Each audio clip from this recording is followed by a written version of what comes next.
The conflict between the United States and Iran has obviously reheated over the last few days, with both sides resuming attacks on various facilities throughout the region.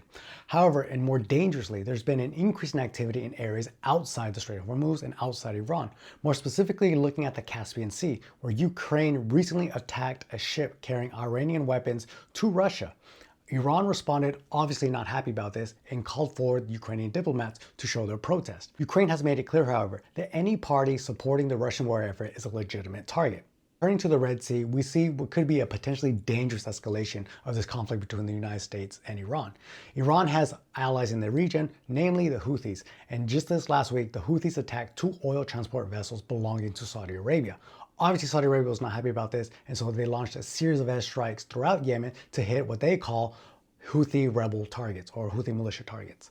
This makes a dangerous escalation in this phase of the conflict because this can shut down what has effectively been the safety valve for global oil markets. All the oil that used to be transported out of the Strait of Hormuz, well, not all of it, but a lot of it is now being transported across Saudi Arabia via pipelines and trucks and then exiting through two massive oil terminals into the Red Sea from Saudi Arabia.